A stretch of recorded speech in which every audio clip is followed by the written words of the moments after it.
Oke, selamat pagi anak-anak kelas 10 MIPA. Apa kabar hari ini? Pada pertemuan kali ini kita akan membahas tentang pengukuran, alat ukur, serta angka penting. Apa yang dimaksud dengan pengukuran?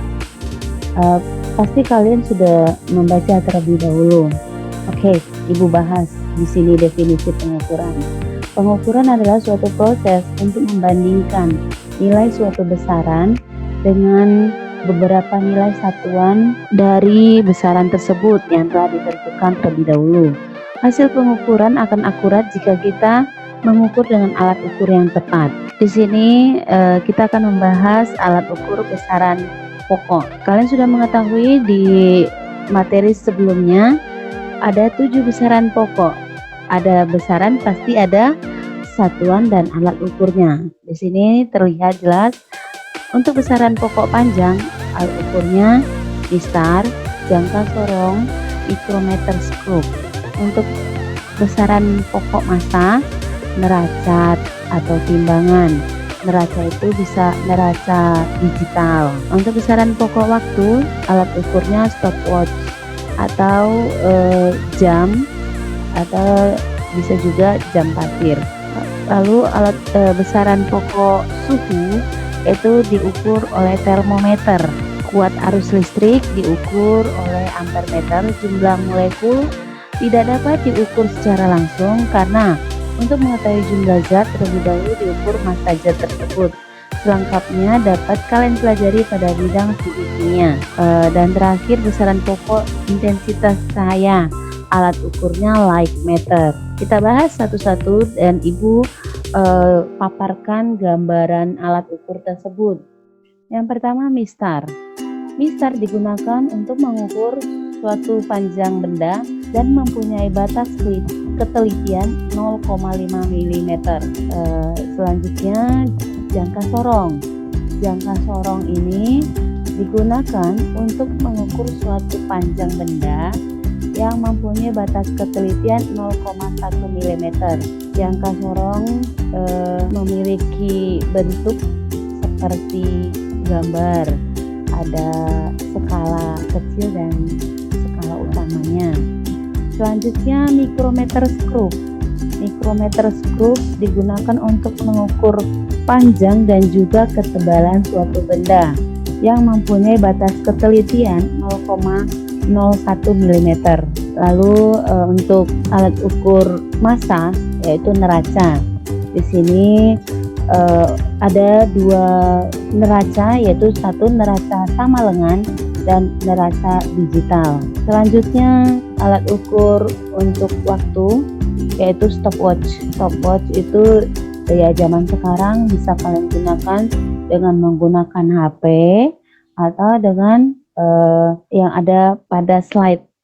Ibu berikan contoh yang biasa itu digunakan oleh guru olahraga untuk mengukur waktu siswa mengelilingi lapangan berapa lama. Selanjutnya alat ukur untuk suhu. Suhu itu termometer. Ada termometer suhu tubuh dan termometer suhu ruangan. Ini suhu tubuh itu ada termometer digital dan suhu termometer laboratorium. Selanjutnya alat ukur besaran untuk kuat arus, ampermeter, yang alatnya biasa disebut dengan multimeter. Ampermeter itu bisa di dalam yang namanya multimeter. Lalu alat ukur untuk besaran turunan. Di sini Ibu paparkan untuk alat ukur besaran turunan. Yang pertama untuk kelajuan, speedometer.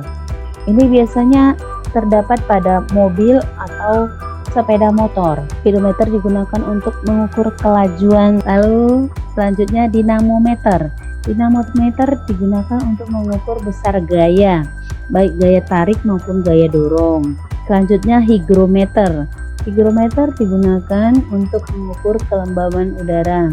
bisa secara digital maupun analitis. Selanjutnya, alat ukur ohmmeter dan voltmeter.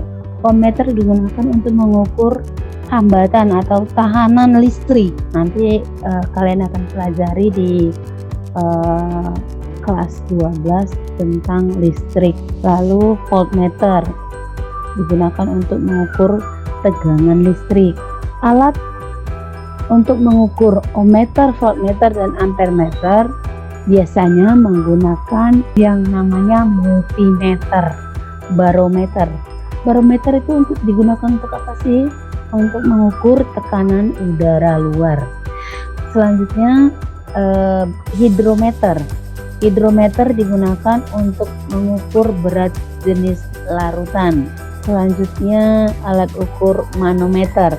Alat ukur manometer digunakan untuk mengukur tekanan udara tertutup, yang biasanya ini dalam kehidupan sehari-hari untuk mengukur tekanan ban atau tekanan di dalam tabung gas. Lalu kalorimeter. Kalorimeter digunakan untuk mengukur besarnya kalor jenis zat. Maka di dalam pengukuran tidak luput dari kesalahan. Jadi di dalam pengukuran terjadi kesalahan dalam pengukuran. Besaran fisika tidak dapat diukur secara pasti dengan setiap alat ukur. Hasil pengukuran selalu mempunyai derajat ketidakpastian. Kesalahan pengukuran dapat dibedakan menjadi dua jenis, yaitu kesalahan sistematis dan kesalahan acak. Apa itu kesalahan sistematis? Kesalahan sistematis adalah kesalahan yang sebab-sebabnya dapat diidentifikasi secara prinsip, dapat dieliminasi. Kesalahan sistematis juga akan menghasilkan setiap bacaan yang diambil menjadi salah dalam satu arah. Lalu sumber kesalahan sistematis antara lain, yang pertama kesalahan dalam alat, yang kedua kesalahan dalam pengamatan atau membaca alat ukur, yang ketiga kesalahan lingkungan, yang keempat kesalahan teoritis, selanjutnya kesalahan acak. Apa sih kesalahan acak itu? Kesalahan acak adalah kesalahan yang sumbernya sering tidak dapat diidentifikasi, dan kesalahan acak sering dapat dikuantifikasi atau secara melalui analisis statistik, sehingga efek kesalahan acak terhadap suatu besaran atau hukum fisika dapat ditentukan. Dan selanjutnya kita masuk pada angka penting. Setiap pengukuran pasti kita menghasilkan atau memiliki angka. Misalnya kita mengukur berapa sih masanya mangga. Bukan berat ya, kalau berat itu satunya Newton, kalau massa satuannya kilogram. Kita mau menimbang hasil panen mangga kita timbang. Itu kan kita lihat apanya? Angka. Lalu di sini kita akan membahas tentang angka penting dari hasil pengukuran. Apa sih angka penting itu? Angka penting adalah bilangan yang diperoleh dari hasil pengukuran yang terdiri dari angka-angka penting yang sudah pasti. Ini terbaca pada alat ukur. Dan satu angka terakhir yang ditafsir atau diragukan. Lalu angka eksak atau angka pasti adalah angka yang sudah pasti, tidak diragukan lagi nilainya, yang diperoleh dari kegiatan menghitung atau membilang. Selanjutnya ada syarat-syarat atau ketentuan dalam aturan angka penting. Yang pertama, semua angka yang bukan 0 merupakan angka penting. Contohnya 6,89 ml memiliki 3 angka penting.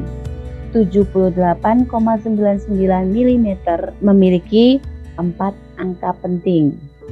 Yang kedua, aturan yang kedua, semua angka 0 yang terletak di antara bukan 0 merupakan angka penting. Di sini Ibu ambil contohnya 1208 meter atau 1208. Angka kosong atau angka 0 di antara 2 dan 8 itu merupakan angka penting karena dia terletak di antara bukan 0. Jadi 1208 meter memiliki 4 angka penting. Atau contoh yang kedua, 2,0067 memiliki 5 angka penting. Jadi 2 angka 0 di antara 2 dan 6 itu merupakan angka penting. Yang ketiga, semua angka 0 yang terletak di belakang angka bukan 0 yang terakhir tetapi terletak di depan tanda desimal adalah angka penting. Contohnya 70000 atau 70.000 memiliki 5 angka penting. Selanjutnya aturan yang keempat, angka 0 yang terletak di belakang angka bukan 0 yang terakhir dan di belakang tanda desimal adalah angka penting. Contohnya 23,50000. Jadi memiliki 7 angka penting. Aturan yang kelima, angka 0 yang terletak di belakang angka bukan 0 yang terakhir dan tidak dengan tanda desimal adalah angka tidak penting. Contohnya 350000. Jadi 3.500.000 ini memiliki 2 angka penting.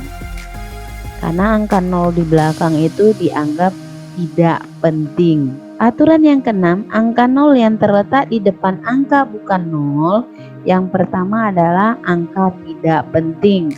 Contohnya 0,000352. Ini memiliki 3 angka penting, yaitu hanya 3, 5, dan 2. Jadi memiliki 3 angka penting. Di sini setelah kita membahas tentang aturan angka penting, aturan pembulatan. Aturan pembulatan dalam hal kita pengukuran ataupun dalam hal penjumlahan perkalian.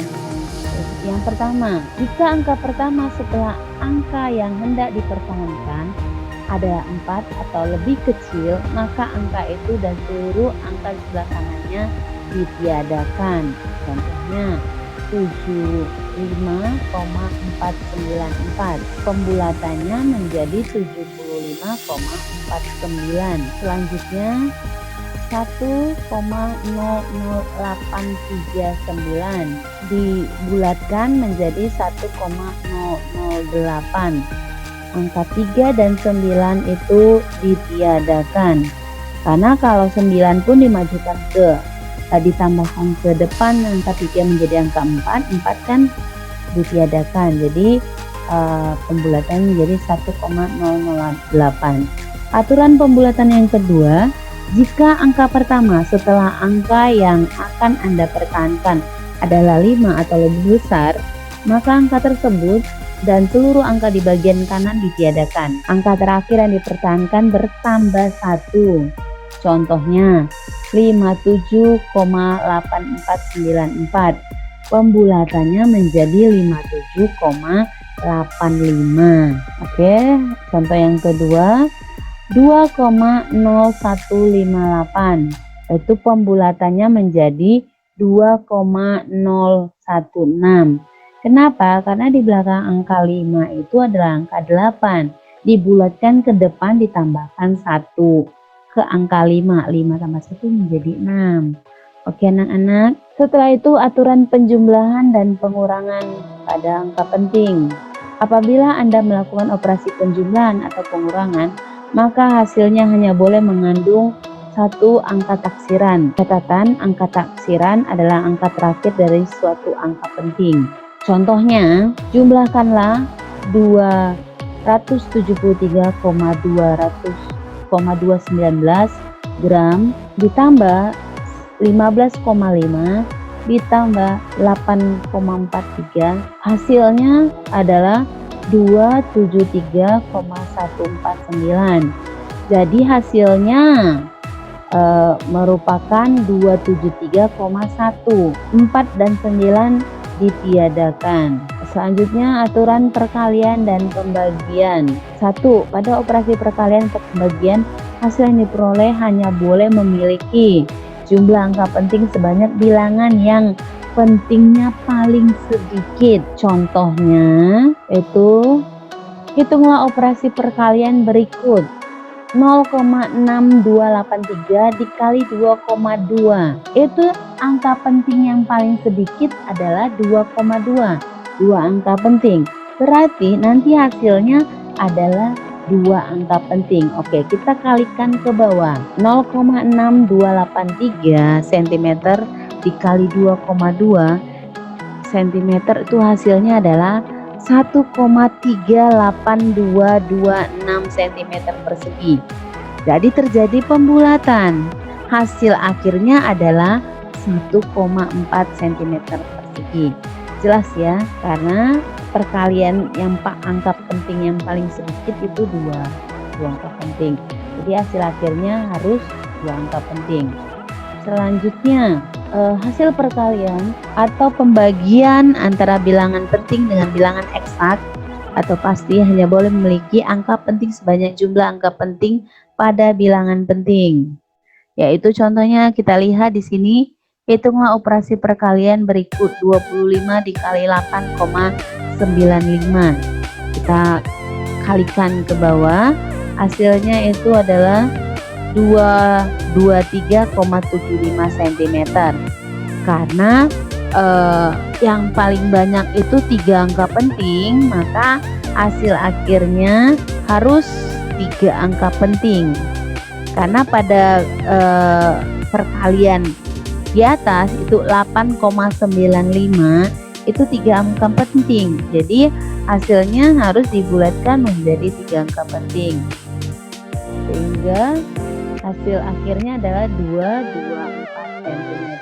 Oke anak-anak, dari pemaparan atau materi yang udah Ibu berikan, kita akhiri pertemuan hari ini.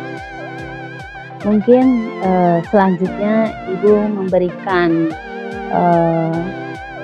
penugasan itu melalui Google Classroom, atau yang belum paham mengenai aturan-aturan angka penting tadi, boleh langsung chat Ibu melalui WA. Oke, sekian, terima kasih. Jaga kesehatan, tetap semangat dalam belajarnya walaupun kita belajarnya secara online. Dan terakhir, God bless you all. Thank you.